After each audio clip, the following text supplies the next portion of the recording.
If we can talk about corporate development now and innovation within corporates, what advice would you give, Anil, to a CEO of a business that wants to really innovate through acquisitions? I mean, because you did it right. I'm sure there were some mistakes and some successes, but overall, Google is very, very well known, also here in the EMEA specifically, about doing the right acquisitions and also then making sure that they live and breathe well under the parent company. So what advice would you give to a CEO that wants to innovate through acquisitions but do it well? I think you hit the nail on the head, really. It's understanding that there's life after you've signed the documents. The integration aspect is one of the hardest to achieve. I remember in my days before I was venture capitalist, I was a banker, and many of the M&A deals that we did, we had this line item called synergy. I never knew what the synergy was until I was at Google doing on the buy side. Right. So it is really about. I mean, it may not be a synergy aspect, but it is really about the integration. It is about finding the person internally who is going to be more than just a mentor, but actually is your key sponsor, and keeping that relationship strong, because that person is the person that got the deal approved alongside the corp dev team, but that's the person who is really going to help you be able to execute the plan that was behind the reason we brought the company in. Okay. So nurture that relationship, make sure there's a real clear bonding between the two people, the leader of the target and the sponsor. That sponsor could be the CEO, him or herself, but often in smaller acquisitions, it's a product director, a product vice president, an engineering director, an engineering vice president, and understand very clearly what some of the milestones are up front, but be very aware that in fast-moving companies, strategies can change, and so don't get hung up about the market moving to the right or to the left. Being adaptable to that, having a focus perhaps more on the longer-term aim, and how you navigate there may change over time, post the conversations that you had prior to the acquisition. And then I would also say really understand and hammer home why it was you decided to be acquired versus try and execute on your vision alone. And that often is all about the resources that you can leverage as part of the larger entity. And that can be as simple as manpower resources. More often it's much more complicated than that, and it could be around traffic, it could be around huge data reserves and mining of data, manipulation of data, and being able to observe different trends and use those trends in different ways. So really focus in on what it was that drove you to wanting to be acquired beyond the capital, of course. Sure, yeah, exactly. Now that makes a lot of sense, because there's a lot of infrastructure and scale that you can get through the parent organization. For other corporate development people that are watching, I mean, you are head of corporate development for EMEA for Google. You can't get much better. What advice would you give to other corporate dev guys out there that their CEO is really wanting to drive acquisitions, but how overall 2 or 3 pieces of advice for corp dev guys that want to make sure that they do the acquisition trail well? Yeah, so I would say that you need to nurture the internal relationships just as much as you're nurturing the external, because you're really the person that is going to bring all the bricks together, finding the product sponsor or the engineering sponsor or the business sponsor, helping them understand how to position the acquisition within the context of build versus buy, or other alternatives, helping them pitch it to the acquisition committee, and helping them build the right kind of incentive program for the people so that the people stay, helping them build the right type of operating plan for post-merger synergies, and ensuring that the internal people understand that there is a process involved, and there's a proper amount of due diligence. It takes a proper amount of time, so it isn't always a quick fix.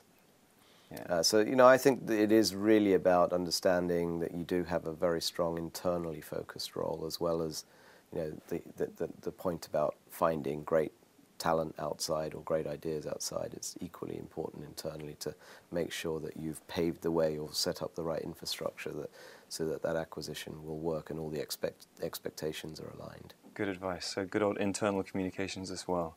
Can't beat Yeah, it. more than communications, but yeah. That's right. Let's talk about innovation for a second. What's the whole debate versus innovation, build and buy? A lot of entrepreneurs don't want to go to Google with the idea, because they think, well, they've got the resources just to buy it. What do you think about CEOs going through innovation through external acquisition versus just making sure they've got great R&D and building internally? I don't think it's an either or. As evidence that Google as well, there were many cases of acquire that had really impactful end results. Android is a great example. All of the Maps business at Google is a great example. The analytics business transformed the ads business of Google, and that was another acquisition. So I don't think it's an either or. It can come down to having, do you have the right expertise in-house? Is it a matter of needing to move a little faster? Is there a market leader already?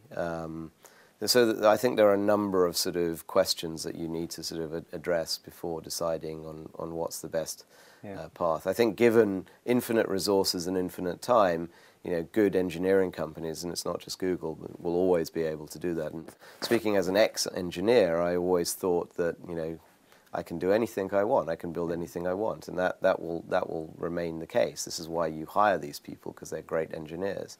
But that is only one dimension of the decision process. So I think laying it out in that context around all the parameters, as opposed to just the assumption that you have enough time and resources, really hammers home a decision around do you build or buy. Clearly, these kind of things are hard to do in the small companies. When there's a market leader position, it tends to be, do you want to be in this area? Is it strategically important for you? If so, let's get the market leader. Yeah, but some of those companies, just going back to the culture and implementation again, some companies have done very badly. Like, for example, let's take Bebo and MySpace. Obviously huge exits for the entrepreneur, and then the value has diminished significantly over just a short space of time. What advice would you give for a company that's acquiring a business from the sort of maybe even incorporating them, making sure they include the founder, the original visionary? Any tips there on? Well, I mean, absolutely. I don't think Google did any deals. You can't quote me on that, but I don't think they did any deals without ensuring that there was really strong incentive around the founding team, because ultimately that's the most important asset. Despite all of the other aspects, a great product, great IP, great market position, it's really the team. So you always focus on the team. And indeed, some of the smaller deals that Google did were really fairly and squarely focused in and around, if we bring a leader in of this caliber, he or she can execute amazingly, even outside of the shell that he or she has built in another context. And I think that's played itself through. I remember a statistic before I left Google, and it may have changed slightly now, but it was something in the region of 70-80% of founder CEOs of companies that Google had acquired were still with the firm. Wow. And you have great, case studies like Andy Rubin from Android that went from building a fantastic small product with an 8-person team to suddenly becoming actually a key part of the leadership and decision-making team at Google. Yeah, because Google seems to know, all great companies seem to know it's all about the people, so you're acquiring the talent as well. It's always a key component. So beyond the talent, I clearly do believe that you need to be focused in on the reasons that you're buying. So, you mentioned a couple of examples of Bebo and MySpace. It's funny because actually when the MySpace deal was done originally, a lot of people thought that was a fantastic acquisition. So it was really only because the asset declined in value, and the same for Bebo, that people now look back in hindsight and say, well, perhaps it wasn't a fantastic acquisition or shareholder value. So really, what that amounts to is more one of timing issues. Knowing when in the cycle you're buying, and if you're buying for the reasons of wanting to participate in a sector such as social networking, then understand that everything comes in cycles. And so if you're only leveraging wanting to leverage the benefits of social networking, then you have to make sure you understand how to stay on top of that cycle at all times. And so when the market shifts to a different type of social networking, such as Facebook, you either have to be a first mover there because you understand the sector, or you have to sell the asset earlier. So I think that's more of just understanding technology cycles and the reason you're buying. If, on the other hand, they had bought those assets for the people or some core IP in there, you could still argue, despite the decline, external decline of those social networks, that the acquirers would have definitely got something out of it. So we don't know the full story at all times. Yeah, I know you mentioned that you're an engineer also in the background, and we're talking about innovation. So we've mentioned about innovation through acquisition. If we can focus on innovation internally now, which Google obviously is great at too. Google's well known for having, I think, allowing its engineers to have 20% of their time on, non-project work. In other words, just things that come. Do you think that approach to innovation, allowing everybody just to focus on things like that, is right, or do you think innovation has got to be targeted through an innovation and R&D team in the more traditional way? What's your thought? So I haven't had experience of the latter. So it's hard to comment. All I know is that the former worked exceptionally well at Google, and it probably isn't just a slam dunk to replicate that, but there were certain characteristics in the culture that enabled them to execute well on that 20% time. And I think it started first and foremost with the founders themselves displaying the type of entrepreneurship characteristics that were role models for any engineer coming in. So it's always great to have case studies, and even better if you have internal case studies. So that helped. Then the fact that they set an incredibly ambitious vision statement, mission statement, one which both was a quest in a way for anyone coming in, but also was broad enough to allow people to interpret that in many different ways. So, trying to organize the world's information, clearly the interpretation that was executed on first was around search. But actually, funny enough, things like driverless cars also fits into that, in the sense that it's using an amazing amount of real-time data that it's picking up, interpreting that, and trying to feed that back into driving a car in a safer, more efficient way. So I think it does start with the founders themselves as role models, the mission statement they set. The bar is high, it's ambitious, but it's also enabling, it's broad enough for people to interpret that in a way so that if you give them 20% time, they are, in a sort of roundabout way, all driving towards that mission statement. But they're interpreting the path towards that in their own way, or what the projects they're working on are aligned to that mission statement. But they're including various wacky projects like driverless cars. Right. Okay. Yeah, I think a lot of companies would be afraid that the 20% downturn just turns into an extended lunch break. Well, exactly. So I mean, a lot of that is because they've set this amazing mission statement, which encourages people. And inspires people, but gives them the freedom to operate within within that umbrella and leveraging the resources of the firm to achieve that. Great. Is there two or three things you think, and I'm sure it's quite hard to nail it into such a concise thing, but two or three things that you think that Google do exceptionally well that have enabled them to go so far? Hire great people, give them the freedom to execute within the boundaries of quite an ambitious and all-encompassing mission statement, and not be afraid of failure, as long as you understand why you failed and how you can reuse that in a new way. Yeah. So those would be, the three, and those three things apply to any company, really, any ambitious startup too. Yeah. How does a company, because you mentioned talent a lot during this interview so far, and it is, as you said, all about talent, but how does in Google's terms, how does Google prevent Zooglers, and how does companies make sure that they can actually retain great people as well? Because it's yes, I mean, I don't think Google assumes that everyone would stay there for all their career. I mean, the companies change simply by growing. The culture changes. The impact that you can have can change. Maybe the business models might change, or the focus areas might change. So there's always a natural evolution, and certain people like certain types of stages, certain types of risks, and certain types of challenges. So there's always a natural attrition rate. The key thing is you do your best to not lose the people you want to keep at the right points in their career. And I think clearly, equity involvement absolutely helps.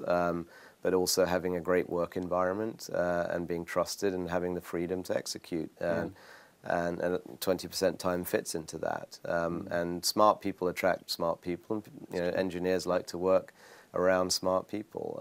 And, having amazing data center resources, crunching data is something that is rare to find outside of universities, perhaps, or IBM or something like that. Right. So Yeah. I think there are lots of ingredients that help the incentivization program, not just your standard kind of salary. Yeah. But then the recognition that actually when they do become Zooglers, that they nurture that alumni network, and this is going back to your first question. And so, keeping the connection with alum, to understand what they're doing and how they can be actually, if they're building a business, how can that business fit into the ecosystem that Google is trying to build around itself. Yeah, because Google, as you said, hires some of the smartest people in the world. But I suppose when people cash in on their equity, I suppose there's as you said, smart people hire smart people there, but people are going to want to be working for a company that's sort of seen as number one. And so I suppose there's a pressure for a company like Google, who's reached the top of their industry, to make sure that they maintain being in that position. Oh, this is a constant threat represented by the innovator's dilemma, Clayton Christensen. We all know the theory, and one of the hardest things for a large company is to keep refreshing itself. It sort of helps when you have a fantastic cash cow that you can use, but some of the new projects that Google have invested in have really started to pay off, and the mobile phone Android is a great example. The Geo Web is another. The stuff that they're going to do on enterprise and local will be future potential billion-dollar businesses, and so I think it is a great idea to have a core, but then continually understand how you need to invest in products, projects outside of that core.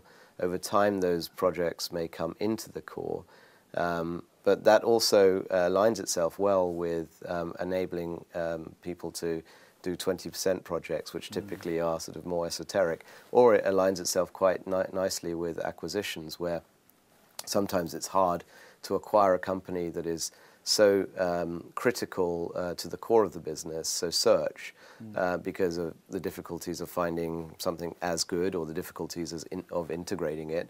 But perhaps if you acquire interesting businesses that are orthogonal to search in some way, but cover a new area, then one day they may migrate into the core and support the core and make that core strengthen. Yeah. I think there was a saying that Larry had, that I think he broke down his projects 70-20-10 in terms of how time was spent: 70% on the core, 20% on near core, things that could evolve into the core, and 10% on wild and wacky stuff. And I would hazard a guess that acquisitions were in the inverse proportion. So perhaps 70% of acquisitions were probably outside the core, just to sort of support that continual flow of innovation. Great. You mentioned The Innovation Dilemma by Clayton Christensen. For those who haven't read that, and we should all go and read it, but just in a nutshell, what's The Innovation Dilemma? Some of the challenges of how large companies keep themselves fresh against the sort of, I guess, the continual disruption that happens and you see it especially in the technology industry because of the fast-moving nature of that industry. So company names that used to be household names that are no longer around. The question is why, and how do you respond as a large company? And often, looking at solutions like, do you set up a separate subsidiary? Do you acquire? How do you encourage your large companies to continue to innovate and refreshen themselves? So you were talking earlier about cycles. Do you think that all companies need to just understand there is a cycle, and it will be at the top one day, and then it's going to go down? Like Apple, for example, it's certainly been around for a long time, but it's now one of the coolest companies in the world, no question about it. Do you think? Yeah, I mean, companies can have multiple cycle peaks, but I do believe. I mean, I think you see it. You see it more clearly in the tech industry because of the speed of innovation that happens in that industry. But recognizing, as a venture capitalist, you also have to recognize that cycle because you have to time your entry and exit points to optimize your returns. I suppose, as you mentioned, if you're a large corporate or you're a VC, you've got to somehow. There's something about predicting what's going to be coming up in the future and aligning maybe that 10% or 20% with what's coming up in the future to make sure you're nailing a trend early. Any advice for a VC or a CEO, corp dev guy that wants to make sure that they have some prediction? Well, I have my crystal ball in here, and I'm not going to... I'll buy that off you. That's my secret weapon. Actually, I think... that again, using Google as an example, and Eric Schmidt speaks about this a lot, is how you recognize what are the fundamental technology changes that are driving your industry, which clearly are the underpinnings of those waves that I spoke about, those cycles that I spoke about. But so, for example, storage cost. Latency, speed of networks which drive latency, sizes of components or semiconductor sizes, Moore's law driving some of those changes, and understanding your business in the context of that. So if you're making an investment in a company that you're likely to have want to support for a multiple year period, you don't really want to be focusing on what's achievable today with today's technology. You actually want to be making a bet on where those technology trends are going to be in 5 years' time so that you hit the nail beautifully. Now, sometimes you can get that prediction wrong, more often than not. Shazam is a great example of that, a company I invested in at IDG Ventures, where quite clearly the vision of being a music recognition in everyone's pocket was born when the smartphone was born. Even though the company was launched many years beforehand, we had that technology vision. It just took longer to get there than we originally thought. But now, with over 100 million downloads, and I don't follow the latest numbers, but they're doing phenomenally well. So understanding what technology trends you're riding. Personally, I believe the business models that many VCs are so focused on finding today will actually evolve at the point in time where your product becomes meaningful in that technology, in that new technology world. So things, business models such as virtual goods and software as a service subscription and freemium models only came about because of the technology enablers that repurpose those companies in a new light. So there is a tendency to focus on what is the model? Today, the model may be one thing, or you may not have a model. I guarantee it'll be very different once your product hits the right technology sweet spot. So it's like putting a bet on the future, and as you said, it's not necessarily about the adoption, because a lot of people say, show me the adoption, but then presumably if you've come up with an idea that is ready in, let's say, 12, 24, 36 months down the track, it wouldn't have adoption at that point when you're talking. No, and this is the perennial challenge of early stage investing. The need to, or the desire by an investor to see some validation points before putting money on the table, and the frustration of an entrepreneur needing the money to execute. Going back to your original question around the inefficiencies of the supply and demand of capital, that hits the problem square on the head. It's a little easier when you're a growth investor and you're investing on incremental improvements or expansion or consolidation. So taking the business model and expanding it, it's very difficult to get the bet right when you're an early stage investor. Yeah.